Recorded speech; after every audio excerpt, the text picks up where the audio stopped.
ஏன் இந்த கோழி வளர்ப்பில் வந்தேன்னு கேட்டிங்கன்னா வேலைகள் வந்து இதில் கம்மி. கவர்மெண்ட் வேலையை விடவும் அதிக வருமானம் வர ஒரு தொழில் தான். கோழி தொழில் வந்து நஷ்டமாயிட்டா என்ன பண்ணுறது? ஆரம்பமே நம்ம அது மாதிரி நினைக்கவே கூடாது.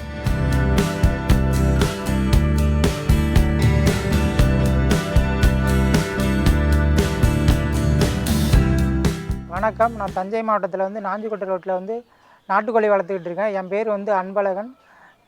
நான் வந்து சிறுவேடை பெருவேடை ரெண்டுமே வளர்த்துக்கிட்டு இருக்கேன். நான் வந்து டிப்ளமோவில் கம்ப்யூட்டர் சயின்ஸ் முடிச்சுட்டு அதுக்கப்புறம் என்ன நம்ம ஒரு இடத்துக்கு வேலை தேடி போகும்போது வேலை கிடைக்காம ரொம்ப கஷ்டப்பட்ட ஒரு நேரத்தில் கஷ்டப்படும்போது வீட்டில் வந்து நான் நாட்டுக்கோழி வளர்க்க போகிறேன் அப்படின்னு சொல்லும்போது, அப்பா இதெல்லாம் என் நாட்டுக்கோழியை வளர்த்துக்கிட்டு அப்படிங்கிற மாதிரி சொன்னாங்க.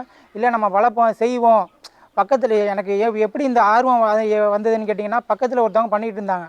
ஒரு 10 கோழி வச்சு பண்ணிட்டு இருந்தாங்க. இதே நம்ம பெருசாக பண்ணால் என்ன அப்படின்னு ஒரு நம்மளுக்குள்ள இது வந்து எனக்கு எனக்கு வந்து சொந்த ஊர் வந்து தஞ்சை மாவட்டத்து பக்கத்துலேயே தஞ்சாவூர்லேருந்து ஒரு 12 கிலோமீட்டரில் காசாவல்நாடு தெக்கூர் அப்படிங்கிற ஒரு கிராமத்தில் எனக்கு வந்து விவசாய நிலம் இருக்குது. அப்படியே கிராமத்துக்கு போகும்போது அப்படியே கொஞ்சம் கொஞ்சமாக தேடி ஒரு 40 கோழி ஃபஸ்ட்டு வாங்கினேன். வாங்கி அதை 40 கோழியை வாங்கிட்டு நம்ம கொண்டாந்து வச்சுக்கிட்டு அதை நம்ம அதுலேருந்து வர எப்படி பண்ணுறது என்ன பண்ணுறது அப்படிங்கிறத ஒரு கற்றுக்கிறதுக்கே ஒரு 3 மாதம் அந்த ரேஞ்ச் ஆகிடுச்சு. அதுக்கப்புறமேட்டு அதில் என்ன பிரச்சனை வருது அப்படிங்கிறத கற்றுக்கிட்டு அதுக்கப்புறமா நான் கொஞ்சம் கொஞ்சமாக பெருசு பண்ணி இப்போ நிறையா கோழி வச்சுருக்கேன். நான் வந்து இந்த கோழி வளர்ப்பில் வந்து 2018 இது வரைக்கும் பண்ணிக்கிட்டு இருக்கேன். என் கூட பிறந்தவங்க நான், எங்கள் அக்கா, என் தங்கச்சி, மொத்தம் 3 பேர். எங்கள் அப்பா வந்து வேளாண்மை துறையில் வந்து பணிபுரிஞ்சு இப்போ 2018 ரிட்டையர் ஆகிட்டாங்க. எங்கள் அக்காவுக்கு மேரேஜ் ஆகிடுச்சு, தங்கச்சிக்கு மேரேஜ் ஆகிடுச்சு. இப்போ வந்து எங்கள் வீட்டில் 3 பேர் தான். நான் வந்து 10th முடித்தோன்னே பாலிடெக்னிக்கில் வந்து கம்ப்யூட்டர் சயின்ஸ் இன்ஜினியரிங் சொல்லுவாங்க, டிப்ளமோ கம்ப்யூட்டர் சயின்ஸ் இன்ஜினியரிங்னு சொல்லுவாங்க. அது படிச்சிருக்கேன். அது படித்து முடிச்சுட்டு நம்ம எப்படி வேலைக்கு போகிறோம் எப்படி பண்ணுறோம் அப்படிங்கிறது நம்ம நிறையா இடத்துல வந்து அலைஞ்சு பார்த்தேன். வேலை கிடைக்கல. கவர்மெண்ட் வேலைக்குமே ட்ரை பண்ணி பார்த்தேன், கிடைக்கல. சரி நம்ம கவர்மெண்ட் வேலைக்கு போனால் தான் அந்த சம்பளத்தை எடுக்க முடியுமா, அதை விட நம்ம இதில் கூட சம்பாதிக்கலாம் அப்படிங்கிற ஒரு நோக்கில் அப்பாட்ட கேட்டேன். அப்பா வந்து இது ஏன் கோழி வளர்க்குற தொழில் அப்படின்னு சொன்னாங்க. அப்போ வந்து நான் சொன்னேன் அப்பாட்ட, பக்கத்தில் இந்த மாதிரி வளர்க்குறாங்க. இப்போ எனக்கு என்ன, பக்கத்தில் வந்து ஒருத்தவங்க வந்து 10 கோழி வச்சு 10 கோழி சும்மா பண்ணிகிட்டு இருந்தாங்க. அந்த 10 கோழிக்கே எனக்கு கோழி தெரியா அப்படின்னு நிறைய பேருக்கு போய் கேட்கும்போது நம்ம நிறையா பண்ணணும்னு சொன்னாங்க. நம்மள்கிட்ட வருவாங்களே அப்படிங்கிற ஒரு எய்மில் அப்பாட்ட கேட்டேன். ஆனால் அப்பா வந்து ஃபஸ்ட்டு வேண்டான்னு சொன்னாங்க. அப்புறம் சரி பண்ணலாம் அப்படின்னு சொன்னாங்க. அதுக்கப்புறம் நம்ம வந்து கிராமங்களாக போய் அலைஞ்சு வாங்கினோம். ஆரம்பத்தில் வந்து கோழியை வந்து நான் எங்கள் கிராமத்தில் போய் நான் கொஞ்சம் கொஞ்சமாக தேடி கண்டுபிடிச்சி வாங்கினேன். இப்போ எனக்கு வந்து தஞ்சாவூர் பக்கத்தில் காசாவல்நாடு தெக்கூர் அப்படிங்கிற ஒரு கிராமம் எனக்கு சொந்த ஊர். அந்த ஊரில் போய் அந்த ஊர் 14 பக்கத்தில் பஞ்சநதி கோட்டை நடுவூர் அப்படிங்கிற கிராமம்லாம் இருக்குது. நிறையா கிராமம் அந்த மாதிரி நிறையா கிராமம் இருக்குது. அந்த கிராமங்களில் போய் சாயந்தர நேரத்தில் போய் இது கோழி நாட்டு சிறுவடை பெருவடையாக பார்த்து வாங்கிட்டு வந்து அப்படியே கொஞ்சம் கொஞ்சமாக அதை நிறையா பண்ணிட்டேன். இப்போ என்கிட்ட வந்து தோராயமாக 150க்கு மேலே கோழிகள் இருக்குது என்கிட்ட. அந்த இடம் வந்து 2400 ஸ்கொயர் ஃபீட்டில் பண்ணிக்கிட்டு இருக்கேன். இதில் வந்து நான் வந்து ஒரு நாட்டு மாடு வச்சுருக்கேன். தஞ்சாவூர் குட்டைன்னு சொல்கிற ஒரு நாட்டு மாடும் வச்சுருக்கேன். ஆட்டுக்குட்டி இருக்குது, நாட்டாடு கருப்பாடுன்னு சொல்லுவாங்க நம்ம பக்கம். அது வந்து 7 ஆடு வச்சுருக்கேன். அது இல்லாமல் நம்ம வந்து சிறுவடை இதில் வந்து என்ன பண்ணுறோன்னு கேட்டிங்கன்னா, அந்த இடத்துல சிறுவடை பெருவடை அப்படின்னு 2 ரகம் பண்ணுறோம். சிறுவடை வந்து நம்ம முட்டைக்காக யூஸ் பண்ணிக்கலாம், பெருவடை வந்து கறிக்காக யூஸ் பண்ணிக்கலாம். சிறுவடை பெருவடை அப்படிங்கிறத எப்படி கண்டுபிடிக்கணும் அப்படின்னு கேட்டிங்கன்னா, சில பேருக்கு தெரியாது. நான் தெரியாதவங்களுக்கு சொல்கிறேன். சிறுவடை அப்படிங்கிறது நம்ம என்ன தான் தீனி போட்டு எவ்வளோ தான் பண்ணாலும் அந்த 1.5 கிலோ அந்த ரேஞ்சை விட்டு நீங்கள் எத்தனை வருஷம் வளர்த்தாலும் தாண்டாது. ஆனால் கறி டேஸ்ட்டு நல்லா இருக்கும். பெருவடை வந்து நம்ம எப்படி கண்டுபிடிக்கலான்னு கேட்டிங்கன்னாக்கா, நீங்கள் 2.5 கிலோ அந்த ரேஞ்சில் போய்டும். இது வந்து சிறுவடை வந்து 1.5 கிலோ தாண்டாது. ஆனால் பெருவடை வந்து 2.5 கிலோ 2.25 கிலோ அந்த ரேஞ்சில் போய்டும். வெயிட் சதப்பட்டு நல்லாயிருக்கும் பெருவடையில். பெருவடை வந்து நம்ம கறிக்காக யூஸ் பண்ணிக்கலாம், முட்டைக்காக யூஸ் பண்ண முடியாது. ஏன் முட்டைக்காக யூஸ் பண்ண முடியாது அப்படின்னு கேட்டிங்கன்னா, சிறுவடை வந்து 18 முட்டை அந்த ரேஞ்சு வரைக்கும் விடும். ஆனால் பெருவடை வந்து 15 முட்டை 14 முட்டை அப்படியே அதோட விட்டு ஸ்டாப் ஆகிடும். இப்போ வந்து நம்ம மழை காலத்தில் என்னென்ன நோய் வரும் கோழிகளுக்கு, சிறுவடை பெருவடை கோழிகளுக்கு மழை காலத்தில் என்ன நோய் வரும் அப்படின்னு பார்த்தீங்கன்னாக்கா வந்து முக்கியமாக வந்து சளி பிடிக்கும், குறைசா அப்படிங்கிற நோய் வரும்.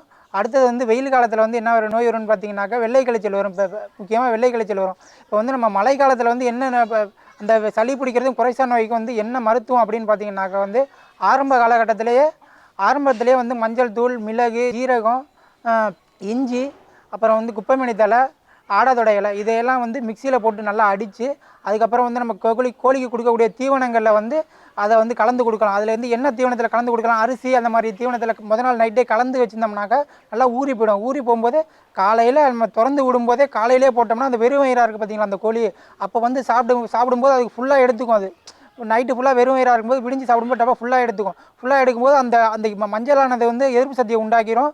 அந்த குப்பைமேனி தழை, ஆடாதொடை இலையெல்லாம் வந்து சளியை குறைச்சிரும். இதையும் தாண்டி போகுதுனாக்கா வந்து சளி முத்தின நிலைமை வந்து குறைசா அப்படிங்கிற நோய் வரும்.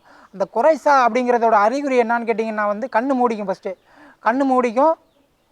அடுத்ததாக வந்து கண்ணு மூடிக்கும். அந்த ரெண்டு கண்ணு மூடுனதுனால தீவனம் வந்து எடுக்க முடியாமல் அது இறந்துடும். அதுக்கு வந்து நம்ம என்ன பண்ணணும்னு கேட்டிங்கனாக்கா, இல்லை சிப்லாக்ஸ் அப்படிங்கிற ஒரு சொட்டு மருந்து இருக்கும். அது நம்மளுக்கே போடுறது தான். அந்த சிப்லாக்ஸ் சொட்டு மருந்தை கண்ணை லைட்டாக நீக்கி விட்டு அதில் வந்து சிப்லாக்ஸ் சொட்டு மருந்தை விடும்போது அந்த குறைசா நோய் வந்து படிப்படியாக குறையும். நம்ம அந்த நேரத்தில் வந்து நம்ம அது டல் ஆகிடாமல் இருக்கிறதுக்கு நம்ம குளுக்கோஸ் நம்ம தண்ணியில் கலந்து வைக்கலாம். இல்லை நம்ம வாய் வழியாக ரொம்ப டல்லாக இருந்துச்சுன்னா நம்ம வாய் வழியாக கொடுத்து தான் ஆகணும். ஏன்னா நம்ம கோழி காப்பாற்றணும் அப்படிங்கிறதுனால கொடுத்து தான் ஆகணும். அடுத்தது வந்து என்ன பிரச்சனை வரும்னு கேட்டிங்கனாக்கா, இந்த கண்ணு மூடியே இறந்துடாமல் தடுக்கிறதுக்கு என்ன பண்ணணும்னு கேட்டிங்கனாக்கா, விம்ரால் அப்படிங்கிற ஒரு டானிக் இருக்குது. அது சத்து டானிக் தான். அது அந்த சத்து டானிக்கும் கொடுத்தோம்னா கொஞ்சம் டல் ஆகாமல் தடுத்துக்கலாம். இதுதான் வந்து மழை காலத்தில் வர்ற நோய். இப்போ வந்து சளி பிடிச்சிருச்சு அப்படி சில பேருக்கு ஒரு டவுட் வரும். சளி பிடிச்சிருக்கா இல்லையா அப்படிங்கிறத எப்படி தெரிஞ்சுக்கலான்னு கேட்டிங்கனாக்கா, அந்த சளி அந்த கோழி வந்து அப்படியே சத்தம் வந்து இப்போ நார்மல் சத்தத்துக்கும் சளி பிடிச்சிருக்க சத்தத்துக்கும் வந்து கரகரன்னு வச்சு பார்த்தோம்னா கரகரன்னு சவுண்டு வரும். கண்ணுக்கு பக்கத்தில் வந்து நீர் வடியும். அப்புறம் வந்து நம்ம பார்த்தோன்னா மூக்கில் சளி போன்ற திரவம் வரும். நம்ம வச்சு பார்த்தோன்னா இதுதான் சளி பிடிச்சிருக்கு அப்படிங்கிறதுக்கான அறிகுறி. நம்ம ஆரம்ப கட்டத்திலேயே கண்டுபிடிச்சிட்டோன்னா குறைசா நோயிலேருந்து கோழியை காப்பாற்றிடலாம். இதுதான் வந்து மழை காலத்தில் நம்ம கோழியை பாதுகாக்க வேண்டிய முறைகள். நிழல் தன்மை வந்து அதிகமாக வச்சுக்கணும். இந்த நான் இப்போ எங்கள் இதில் பார்த்திங்கன்னா, இந்த இடத்துல பார்த்திங்கன்னா வந்து மரங்கள் நிறையா இருக்கும். மரங்கள் நிறையா இருக்கிறதுக்கு ஒரு காரணம் என்னன்னு கேட்டிங்கன்னா, வெயில் காலத்துலேருந்து கோழியை காப்பாற்றுறதுக்காக வச்சுருக்கோம். அது என்ன பண்ணோன்னா, வெயில் தேவைப்படும் போது வந்து வெயிலில் நிற்கும். இப்போ வெயில் தேவைப்படாத போது நிழலில் வந்து நிற்கும். அந்த மரங்கள் மரங்கள் இல்லைன்னு சொன்னாக்கா நம்ம என்ன தான் நம்ம அதை முன்னெச்சரிக்கை நடவடிக்கை எடுத்தாலும் ஒரு கட்டத்தில் வந்துடும். இந்த மரங்கள் இல்லைன்னு சொன்னாக்கா ஒரு தென்னை மட்டை அது மாதிரியே போட்டு ஒரு சின்னதாக ஒரு இது மாதிரி உருவாக்கி வச்சுட்டோன்னா வெயில் காலத்தில் அதில் உள்ளே போய் நின்றுக்கும். ஃபஸ்ட்டு நம்ம கோழி ஆரம்பிக்க போகிறோம், ஃபஸ்ட்டு புதுசாக அந்த இது தொழில் உள்ளே வரோம் அப்படின்னாக்கா அந்த சொட்டு மருந்து போட்டு ஆரம்பிச்சிக்கிறது நல்லது. ஏன்னு கேட்டிங்கன்னா, தொழிலுக்குள்ளே புதுசாக வரவங்களுக்கு தெரியாது. டக்குன்னு ஒரு நோய் தாக்கம் வந்துருச்சுன்னா நம்ம கட்டுப்படுத்த முடியாது. அதனால நம்ம இந்த ஆர்டிவிக்கு ஆர்டிபி அந்த மாதிரி இன்ஜெக்ஷனை போட்டு 3 மாதத்துக்கு ஒரு தடவை போட்டு வச்சுக்கும் போது நம்ம வந்து நம்ம எப்படி நம்மளை பாதுகாத்துக்கிறது கொரோனா ஊசி அந்த மாதிரி போட்டுக்கிறோமோ, அந்த கோழிகளுக்கு அந்த ஆர்டிவிக்கேங்கிற இன்ஜெக்ஷன் வந்து முக்கியமான இன்ஜெக்ஷன். இப்போ என்கிட்ட வந்து 1 நாள் குஞ்சு, 1 மாத குஞ்சு, முட்டை, கோழி எல்லாமே பண்ணிக்கிட்டு இருக்கேன். ஒரு மாத குஞ்சு வந்து 95 ரூபாங்கிற ரேட்டில் கொடுத்துக்கிட்டு இருந்தேன். அப்புறம் வந்து 1 நாள் குஞ்சு வந்து 60 ரூபா ரேட்டு அப்படிங்கிற கொடுத்துட்டு இருந்தேன். முட்டை வந்து இப்போ 15 ரூபா வைக்கிறேன். ஆனால் அப்போ வந்து நான் ஆரம்பித்த காலத்தில் வந்து 10 ரூபா தான். அந்த 10 ரூபாய்க்கே வாங்குறதுக்கு ஆள் இருக்காது. நம்ம தேடி ஃபஸ்ட்டு ஆரம்பத்தில் நம்ம தேடி ஒரு 6 மாதம் நம்ம தேடி தான் கொடுத்தோம். அதுக்கப்புறம் நம்ம எப்படி மார்க்கெட்டிங் பண்ணுறது அப்படின்ட்டு ஒரு சில பேர்கிட்ட கேட்டு அது தெரிஞ்சுக்கிட்டேன். டவுனில் இருக்கிறதுனால நம்மளுக்கு மார்க்கெட்டிங் பிரச்சனை பெருசாக இல்லை. கிராமத்தில் பண்ணால் இந்த பிரச்சனை மேபி இருக்கலாம். ஆனால் டவுனில் பண்ணும்போது மேக்ஸிமம் இருக்காது. ஏன் இருக்காதுன்னு கேட்டிங்கன்னா, நம்ம டவுனில் பண்ணும்போது அவங்க எல்லாமே வேலைக்கு போகிற பீப்புள், மேக்ஸிமம் வந்து டவுனில் இருக்கவங்க வேலைக்கு போகிற பீப்புள்ஸ் அது மாதிரி தான் இருப்பாங்க. அவங்க காலையில் வேலைக்கு போவாங்க, சாயந்தரம் வந்துடுவாங்க. இப்போ நம்ம பண்ணுற கோழியோ முட்டையோ கோழி வைக்கணுனாலும் முட்டை வைக்கணுனாலும் அவங்களுக்கு வந்து நம்ம ஒரிஜினலாக பண்ணுறோம், நாட்டுக்கோழியாக பண்ணுறோங்கிறத நம்ம அவங்கள்ட்ட கன்வே பண்ணும்போது அவங்க வந்து நம்மள்ட்ட வாங்கிக்குவாங்க. அடுத்தது வந்து கவர்மெண்ட் அஃபீஷியல்ஸ் குடியிருக்கிற குவார்ட்டர்ஸு, அப்புறம் வந்து அப்பார்ட்மெண்ட்டு, இந்த மாதிரி ஒரு 4-5 இடத்த பிடிச்சிட்டோம். ஃபஸ்ட்டு ஆரம்பத்தில் நம்ம தேடி பிடிச்சிட்டோன்னு சொல்லிட்டாங்க.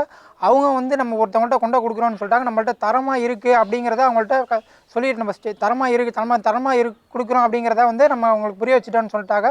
அவங்க வந்து நம்ம இந்த பையன்கிட்ட வாங்கினா நல்லா இருக்குது, தரமாக கொடுக்குறாப்புல அப்படின்னு அவங்க வந்து 2 பேர் இன்னொருத்தவங்கள்ட்ட சொல்லுவாங்க. அவங்க வந்து இன்னொருத்தவங்கள்ட்ட சொல்லுவாங்க. அப்படியே தான் நம்ம மார்க்கெட்டிங்கை பெருசு பண்ணிக்கணும். உதாரணத்துக்கு பண்ணிக்கலாம், 400 ரூபாய்க்கு விற்கிறேன் 1 கிலோ அப்படின்னு சொன்னாக்கா அவங்க வருவாங்க, ஒரு 10 ரூபா குறைச்சிக்கோங்க, 5 ரூபா குறைச்சிக்கோங்கன்னா நம்ம குறைச்சி கொடுக்குறது தப்பு கிடையாது. அவங்க வந்து என்ன நினைப்பான்னு கேட்டிங்கனாக்கா, நம்ம 10 ரூபா குறைச்சி கொடுத்துருக்கோம். அப்படி நம்ம இந்த தம்பி கேட்ட 400 ரூபா சொன்னாப்புல 20 ரூபா குறைச்சி, சரி பரவாயில்ல 20 ரூபா குறைச்சி கொடுத்துட்டாப்புல அப்படின்னு நம்ம குறைச்சி கொடுத்தோம்னாக்கா அவங்க என்ன நினைப்பாங்க, தம்பி இந்த 10 ரூபா 20 ரூபா குறைச்சி கொடுத்துட்டாப்புல அப்படின்னு சொல்லிட்டு அந்த வாக்குவாதம் இருக்காது. 10 ரூபா 20 ரூபா குறைச்சி கொடுத்துட்டாப்புலன்னு சொல்லிட்டு இந்த தம்பிகிட்ட போன தம்பி 10 ரூபா குறைச்சிக்கிறாப்புல அப்படின்னு சொல்லுவாப்புல அடுத்தவங்களும். இதே அப்படின்னா நம்மளே வந்து உற்பத்தி பண்ணுறதுனால லாபத்தில் வந்து 10 ரூபா கம்மியே தவிர நஷ்டம் கிடையாது. இதே வந்து நம்ம கடைகளில் வாங்கும்போது அவங்க ஒரு இடத்துலேருந்து வாங்கி கொடுக்குறாங்க, அவங்க 10 ரூபா லாபம் வச்சு தான் விற்பாங்க, அவங்கள்ட்ட அந்த விலையை குறைக்க முடியாது. இந்த மாதிரி இடத்துல நம்மள்ட்ட வந்து வாங்கும்போது அவங்க விலையை குறைக்கலாம். அதனால அவங்க நம்மளை நோக்கி வரும்போது ஒரு 10 ரூபா 20 ரூபா குறைச்சி கொடுக்குறது தப்பு கிடையாது. அது மாதிரி தான் கொடுக்கணும். கோழிகளுக்கு தீவனம் என்ன போடலாம் அப்படிங்கிறத பற்றி பார்த்தோம்னாக்கா, 1 மாத குஞ்சுலேருந்து 1 மாத குஞ்சுக்கு வந்து நம்ம வந்து கம்பெனி தீவனம் தான் போட்டாகணும். ஏன் கம்பெனி தீவனம் இப்போ நான் இப்போ சொன்னேன் இப்போ கம்பெனி தீவனம் போடக்கூடாது, இப்போ சொல்கிறீங்களே கம்பெனி தீவனம் போடணுமே, ஒரு நாள் குஞ்சுலேருந்து ஒரு மாதம் வரைக்கும் 30 நாள் வரைக்கும் நம்ம கம்பெனி தீவனம் போட்டு தான் வளர்த்தாகணும். ஏன் வளர்த்தாகணும்னா நம்ம தாய் கூட விட்டு வளர்க்கல, நம்ம வந்து ப்ரூடிங் மெத்தடில் வளர்க்குறதுனால ஒரு நாள்லேருந்து ஒரு மாதம் வரைக்கும் கம்பெனி தீவனம் போட்டு தான் வளர்ப்போம். ஒரு மாதத்தை தாண்டிடுச்சுன்னா கம்பெனி தீவனம் பக்கமே நம்ம போகக்கூடாது. இப்போ கம்பெனி தீவனம் பக்கமே நம்ம போக மாட்டோம். அதுக்கப்புறம் ஒரு மாதம் தாண்டிடுச்சுனாக்கா ஒரு மாதம் வரைக்கும் நம்ம உள்ளே வச்சு வளர்ப்போம், ப்ரூடிங் மெத்தடில் வளர்ப்போம். ஒரு மாதம் தாண்டிடுச்சுன்னா வந்து ஓப்பன் ஸ்டேஜுக்கு கொண்டு வந்துடுவோம். ஓப்பன் ஸ்டேஜில் நம்ம கொண்டு வந்துட்டோம்னாக்கா அதுக்கப்புறம் வந்து அரிசி போடுவோம். அரிசி வந்து நம்ம தரம் குறைவான அரிசி கிடைக்கிது பார்த்தீங்களா, அந்த அரிசி போடுவோம்.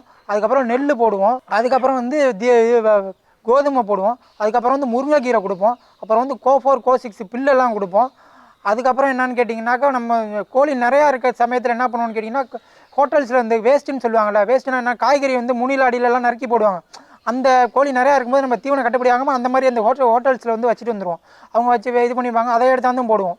காய்கறி வேஸ்ட்டை மட்டும், கீரை காய்கறி இந்த மாதிரி வேஸ்ட் எடுத்து தான் போடுவாங்க, அதெல்லாம் சாப்பிடுவோம். அது மட்டும் போடுவோம். அதுக்கப்புறம் வந்து என்ன பண்ண, அந்த கழிவை வந்து நம்ம டவுனுக்குள்ளே இருக்கிறதுனால கழிவை வந்து கரெக்டாக நம்ம சுத்தம் பண்ணிடணும். நம்ம வந்து வாரத்துக்கு ஒரு தடவை கோழி நிறையா இருந்துச்சுன்னா 2 நாளைக்கு ஒரு தடவை கூட பண்ணுவோம். அந்த கோழி கழிவை வந்து நம்ம கோணிப்பை சாக்கில் வந்து கலெக்ட் பண்ணி, நம்மளுக்கு வந்து காசாவநாடு தெக்கூர் அப்படிங்கிற ஒரு கிராமத்தில் வந்து விவசாய நிலம் இருக்குது. அந்த விவசாய நிலத்தில் வந்து நம்ம என்ன பண்ணுவோம்னு கேட்டிங்கனாக்கா, கொண்டு விவசாய நிலத்தில் போட்டுருவோம். விவசாய நிலத்தில் வந்து இப்போ மறுசுழற்சி பண்ணுறாங்கன்னு சொல்கிறாங்கல்ல, அந்த மாதிரி இங்கேருந்து நம்ம யூஸ் பண்ணுறது அங்கே கொண்டு போய் போட்டுருவோம். அங்கே கொண்டு போய் போட்டுறது அது அங்கே வந்து நம்ம அந்த விவசாய நிலத்தில் வந்து நெல்லும் வந்து கோ4 கோ6 கோழிக்கான பில்லும் வந்து அங்கே தான் நம்ம விவசாய நிலத்தில் தான் பண்ணுறோம். கோ4 கோ6ங்கிற பில்லு வந்து விவசாய நிலத்தில் போட்டு பண்ணிக்கிட்டு இருக்கோம்.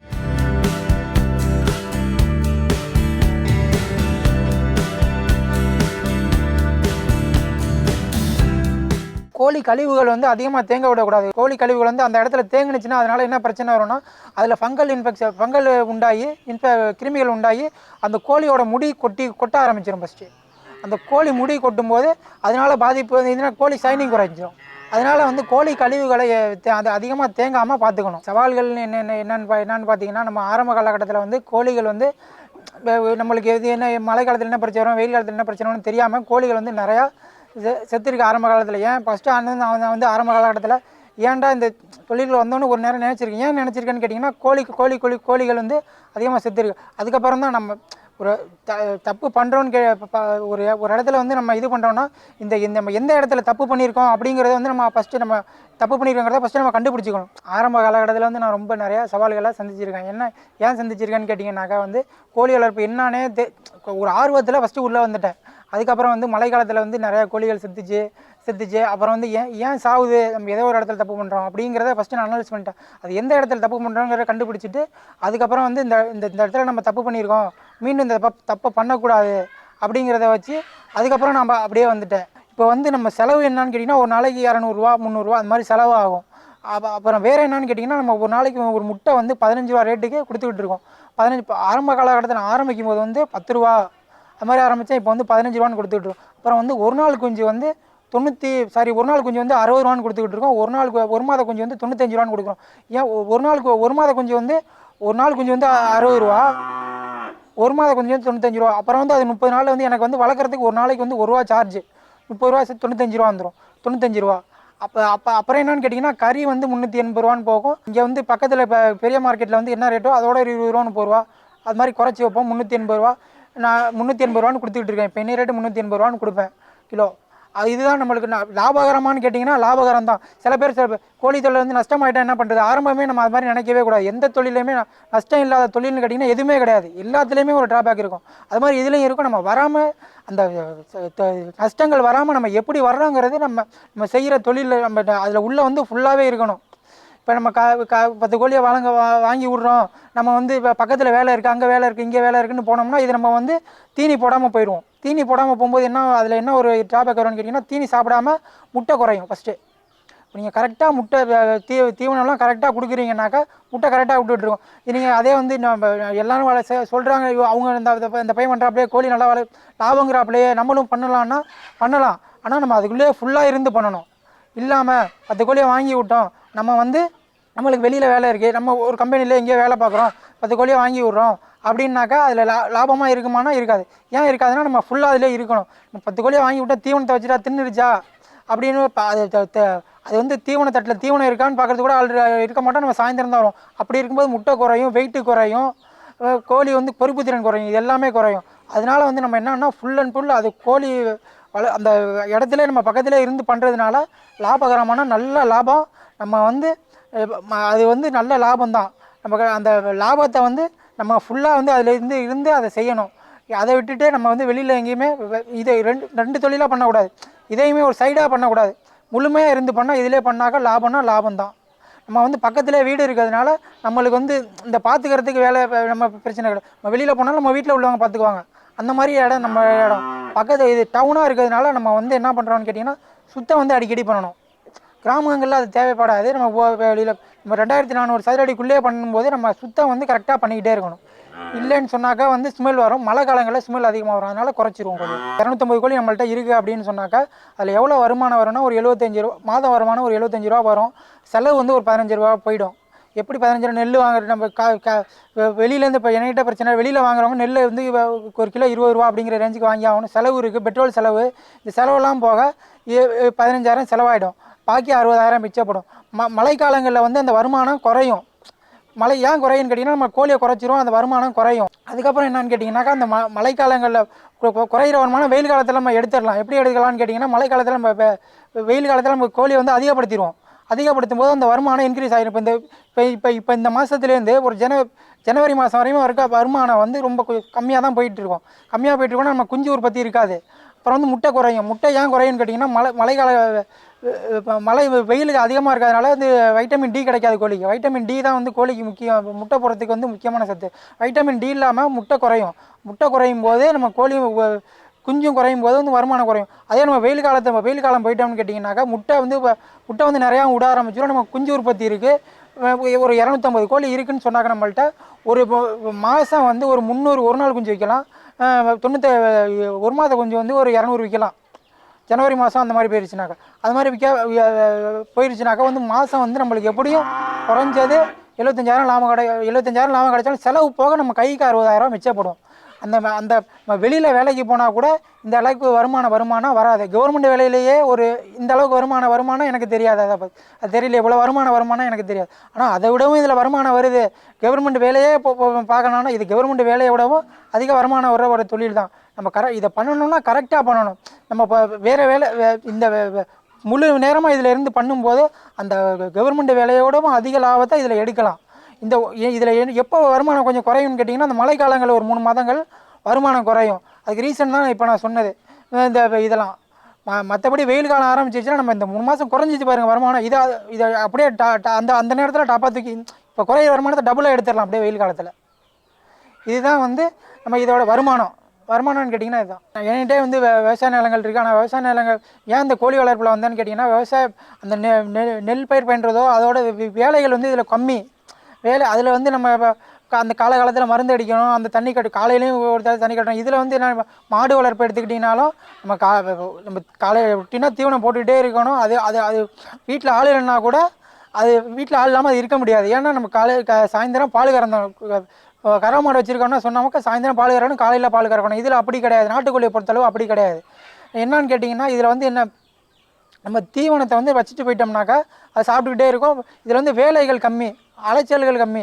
அதனால் இந்த தொழில் கட்டாயமாக பண்ணலாம். அடுத்தது வந்து என்னன்னு கேட்டிங்கன்னா வந்து நம்ம ஆள் வீட்டில் இல்லைன்னா கூட மரத்தில் அடைஞ்சிரும். அந்த மாதிரி நம்ம வீட்டில் மரம் இருக்குது, மரத்துலேயே அடைஞ்சிரும். அது மாதிரி பண்ணிடும். மற்ற வேலைகள் வந்து வேலைப்பளு அதிகமாக இருக்கும். இதில் வந்து வேலைப்பளு ரொம்ப கம்மி. அதனால தான் நான் இந்த தொழிலுக்கு வந்தேன்.